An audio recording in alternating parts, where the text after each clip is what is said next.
Well, hello again. Welcome to the Nathan Nephew Show.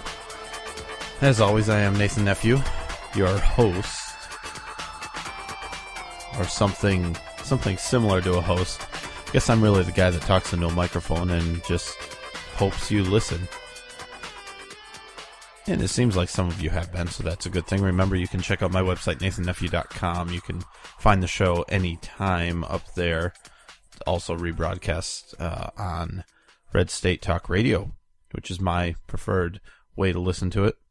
Send me an email, talk@nathannephew.com, with any comments, questions, anything, I'm just really giving my take on things on the show, so I'd like to hear your take too, and, maybe we can discuss it, and maybe, unlike some people, unlike the people running this country right now, I do like to hear both sides of the arguments, and I would like to take it into consideration, and maybe have an open mind and maybe be a little transparent about what I'm thinking and why I'm thinking it, why I make some of the decisions I do, why I feel certain policies are good or bad for the country. I mean, of course, the people in power now, namely the Obama administration, they definitely don't think that way. I mean, what with Benghazi? Where's the transparency on that? Where's the other side of the story? And by other side of the story, I mean the truth. Why is it so hard to pry that out of them? Why did Susan Rice go on 5 Sunday talk shows and lie? Either knowingly or ignorantly, either way, that's a big problem. Lie about the cause of the attack in Benghazi and blame it on a video that really nobody had seen, a video on YouTube, short video, some guy made it. And where is that guy? He was arrested when this all went down.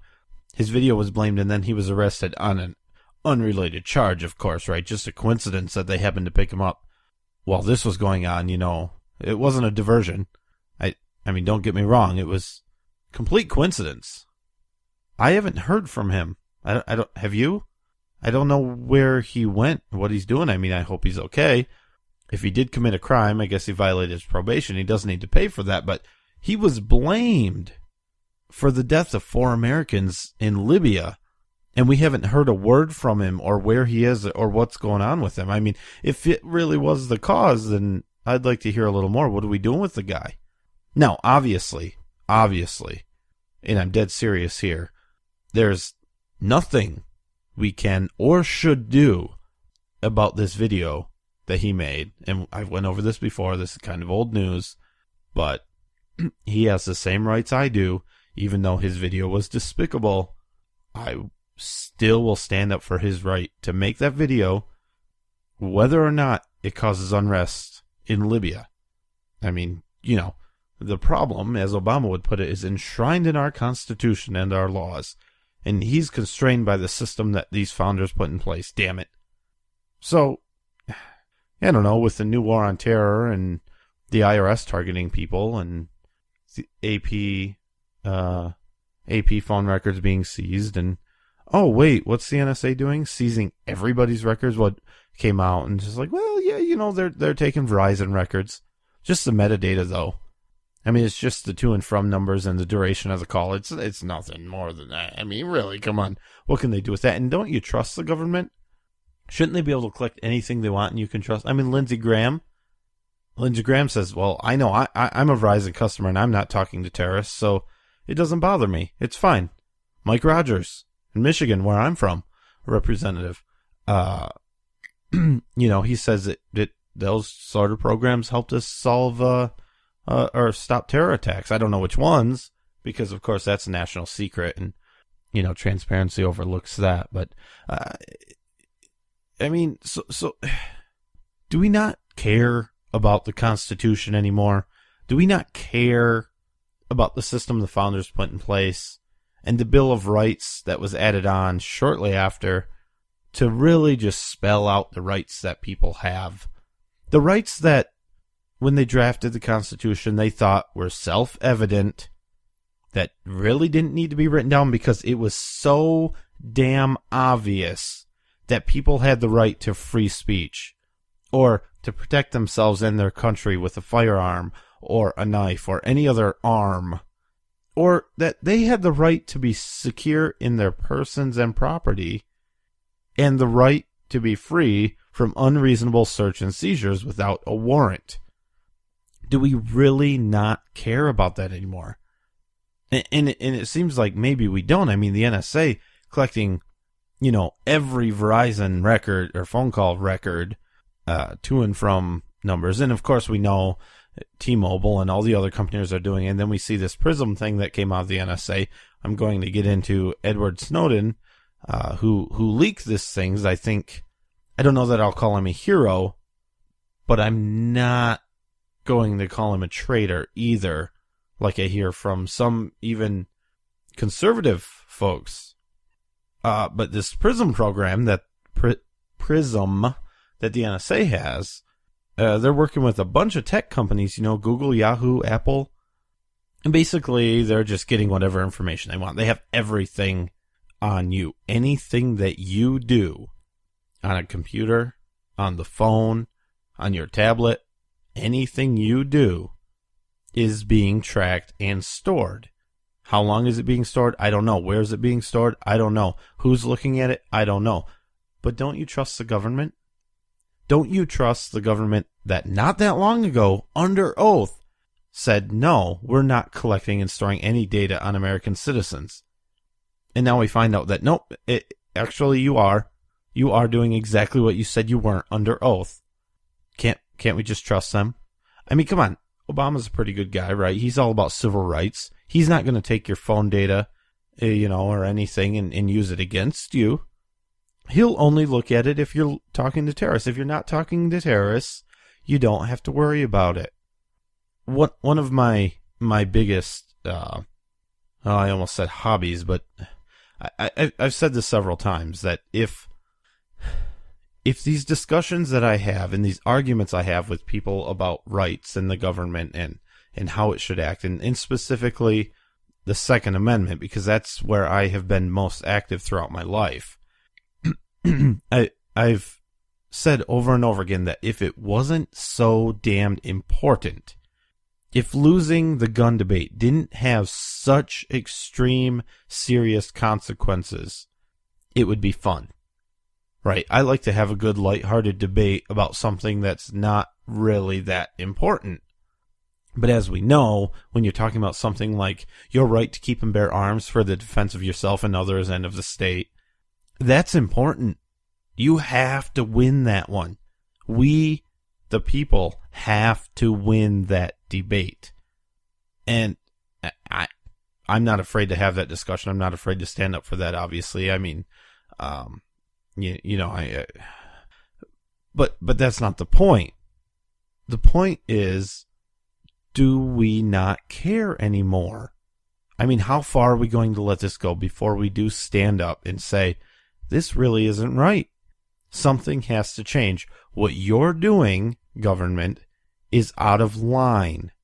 Whether you think it's making us safer or not, it doesn't matter. We have constraints in place for a reason. The Constitution means something. And to a lot of us, it means a hell of a lot. It is the supreme law. I'm going to take a quick break, a little bit of an early break. I want to come back. I want to talk about Edward Snowden, the one that leaked to the NSA.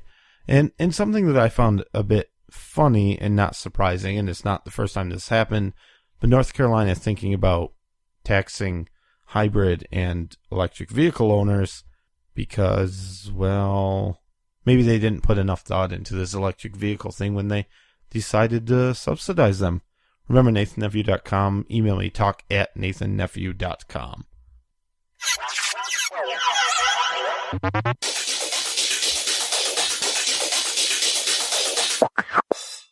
Obama wants your money, and he's determined to get it. He wants your money to buy off unions, his Wall Street cronies, and to expand the Obama welfare nation. Well, Swiss America is determined to stop him from stealing your money. They want to send you an award-winning film, I Want Your Money, on DVD that exposes his plan. It'll help keep the government's hands off your money using gold, silver, and other hard asset strategies to protect your hard-earned money. Call today and request the DVD, I Want Your Money, normally $19.95, yours absolutely free. Let Swiss America show you how to use gold, silver, and other hard assets to protect your hard-earned money. Call now. 800-932-5146. 800-932-5146. Call Swiss America right now. Learn all about investing in gold. 800-932-5146. 800-932-5146. Call now. Red State Talk Radio. Conservatism, Red State style.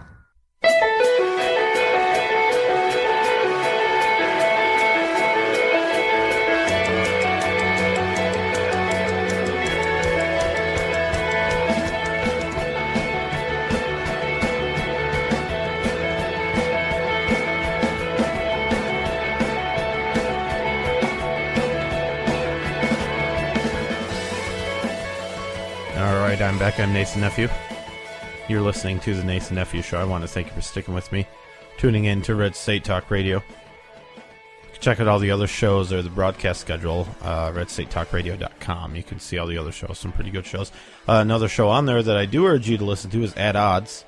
That's a show I do with Brian, my cohort in a lot of things. We have a children's book we wrote together, My Parents Open Carry. You can check that out. You can pick that up on myparentsopencarry.com or on Amazon, lots of other places. If you buy it on myparentsopencarry.com right now, you will get a free book. The publisher, White Feather Press, is throwing in Bond of Unseen Blood for free. So, I mean, it's a great deal. You can also get the electronic download of the book on myparentsopencarry.com. We also founded Michigan Open Carry Inc. together. Michigan nonprofit, basically promoting the open carry of a firearm here in Michigan, and definitely, you know, the group has some national exposure too, and really the goal is to have the Second Amendment apply across the nation. I mean, it's a novel idea, but it's not a complicated one. Anyway, point is, atoutsshow.com. That's the show Brian and I do. And it's also on Red State Talk Radio a few times a week. So look that one up, listen to it. That one's live Thursdays at 8 p.m. So you can call us, tell us what you think, what you hate, what you like. Let Brian know that I'm better than him. It makes him happy when he hears things like that. So if you want to call up and say that, if it's not true, well, just call up and say it anyway. Another point I wanted to make real quick before I get to this Edward Snowden character, and we can discuss a little bit whether he's a hero or a traitor or somewhere in between. I don't know. It's a tough one because, you know, what he did seems like it will be beneficial, but did he do it the right way? I don't know. He's no Bradley Manning, that's for sure. But the other point I wanted to make when I was talking about, do we care about the Constitution? Is that something that we just want to get away from and pretend it never existed? I know for a fact that a lot of people on the left, that's exactly what they want. They want to just throw out the Constitution, pretend like it never happened. They think it's flawed. It's a living document. It needs to change. I got in a discussion with somebody the other day. And of course, as always, there's a law about this. Nazis came up when we started talking about Hitler. We were talking about gun control.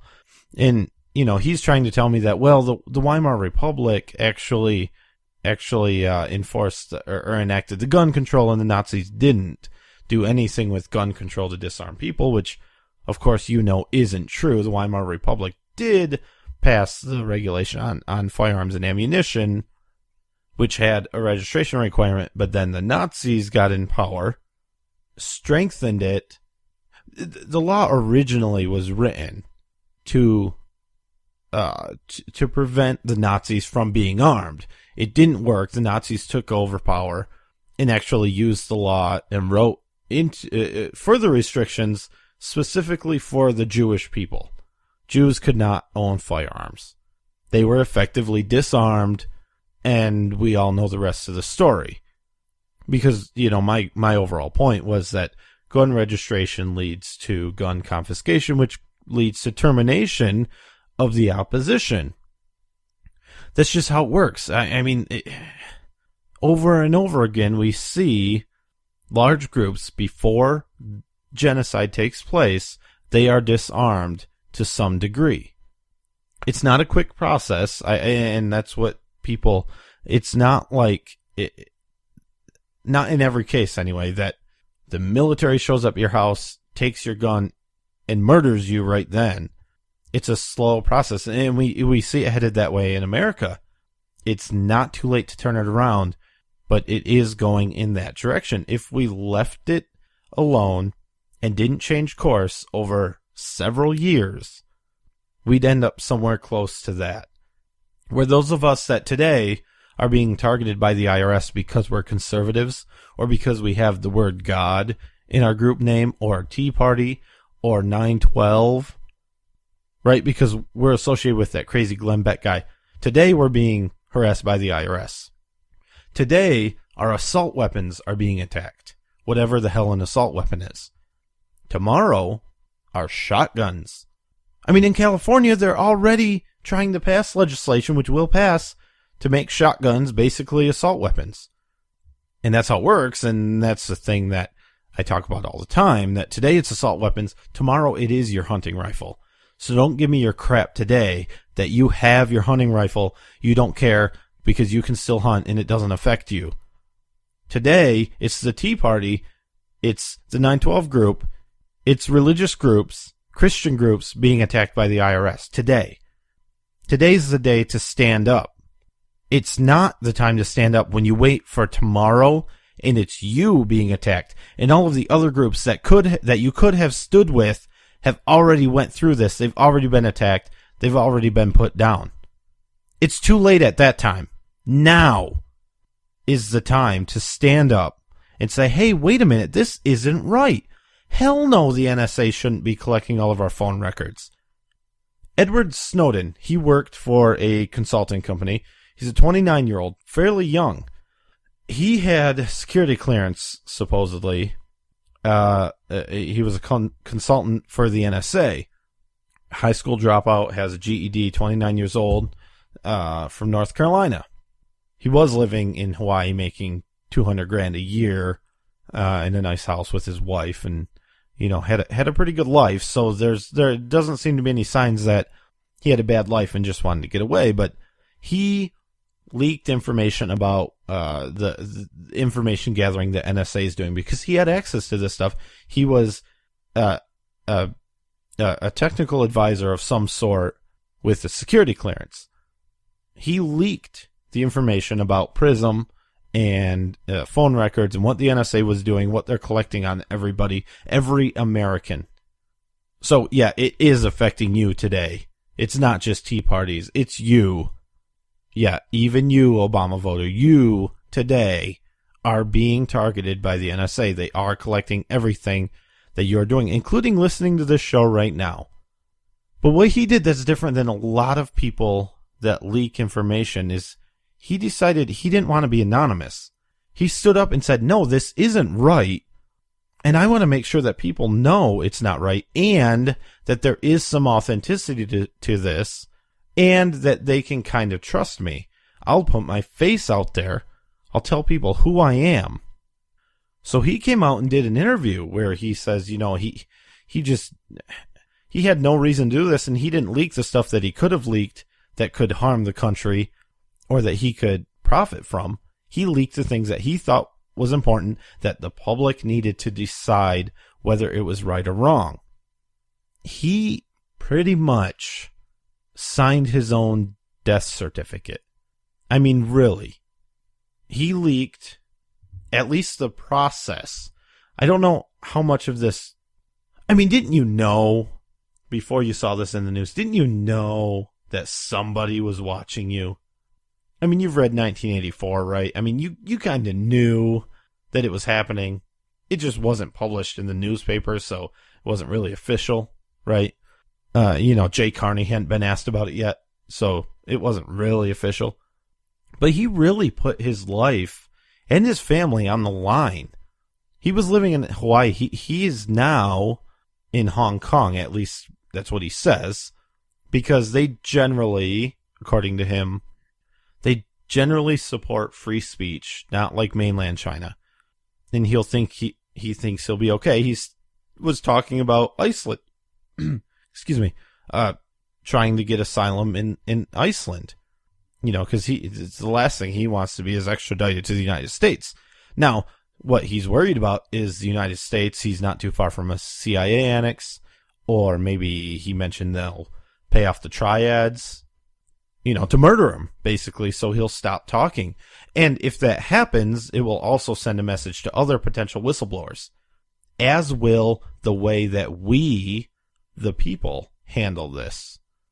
If we do what Lindsey Graham, Mike Rogers, Geraldo Rivera, a Republican, if we do what they want and we prosecute him, we send the message that if you do blow the whistle, if you do tell the truth about what's going on, there will be consequences and it won't be good. We will not change what we're doing. All we'll do is demonize you, throw you in jail, or murder you, have you assassinated, so you better not talk.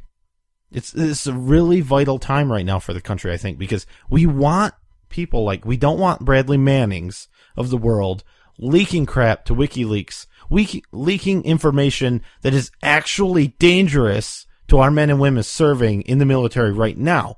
What we want, more people like Edward Snowden that will leak the information that we need to know, that will tell us, hey, this is what I found and it is not right. I know it's not right. I know this is not in line with the Constitution. We have that pesky Fourth Amendment that says the NSA cannot do this. Those are the kind of people we want leaking information. Those are the kind of people that, and granted, I reserve the right to completely change my mind on this because this is still a news story and the information may be changing right now as I'm speaking. But knowing what I know, reading into it what I have, I think we need to stand with this man. Now, it might be too late for him, and I think it probably is. But he said he was willing to take the risk, and I am glad he did. Now there's at least some meat to this allegation that there is really wrongdoings going on. Maybe he'll be granted asylum in Iceland. I don't know. He said he really just wants to be home. And the other problem is, I already heard tonight, well, he ran out of the country. Doesn't that mean he's guilty of something? Well, does it? I mean, maybe, but does it mean he just knows how this administration will deal with somebody like him? A couple last things, as far as this goes, what I've been hearing a lot lately is, well, this wiretapping thing, this is all Patriot Act stuff. This is George W. Bush. You know, Obama didn't start it. Well, you know, Obama's been president for how long? 5 years? 4.5, whatever. And who cares which president started it? What matters is which president, which administration, which executive will stop it. I don't give a damn who started it at this point, because it doesn't matter. If it was Bush, he's out of office. Too late. If it's Obama, he's not going to be impeached, is he? I mean, realistically, he should be for many, many things. But will he be? No. So it's really not even worth having that fight. Let's just stop it. Let's stop this. Let's stop all the other things that we can find. You know, I mean, let's get to the bottom of Benghazi. That's an important one. The IRS, that's an important one. The EPA and their parties and their nasty, non-environmentally friendly warehouses, that's an important one. GSA having really expensive meetings, that's an important one. The IRS's meetings that they're having on top of targeting Tea Party groups, that's an important one. Let's stop some of this overreach, some of this corruption. Who cares? Who cares who started it? North Carolina, I mentioned this earlier. I want to talk about this real quick. They're proposing an additional $100 for the registration of an electric vehicle, $50 for the registration of a hybrid vehicle, because it turns out that these vehicles, while they use coal-generated electricity, they use less gasoline than other vehicles. And so that tax that politicians have put on gasoline, well, if you drive a Chevy Volt, you're not paying the gas tax. And so North Carolina is losing out on some money there. And I say losing out loosely because we all know they're not losing money. They just aren't making as much money, right? A tax cut is not a loss. It's not spending, which is, what we have to deal with every time there's a budget debate is, well, you cut taxes. That means we're spending money. No, it doesn't. No, it's not the same thing as spending. But this kind of thing is funny. Now, of course, these pay your fair share electric vehicle owners, they're not very happy about this. That they might have to pay an extra $100 each year for the registration of their vehicle. Now, I don't think it's right either, but just think of the irony and the hypocrisy of this, of these are generally the people that we see arguing for the rich folks to pay their fair share. Well, maybe electric vehicle owners should pay their fair share. That's all the time I have. NathanNephew.com, RedStateTalkRadio.com, and Thursday night at 8 p.m. Don't forget Ad Odds, AdOddsShow.com. See you next week.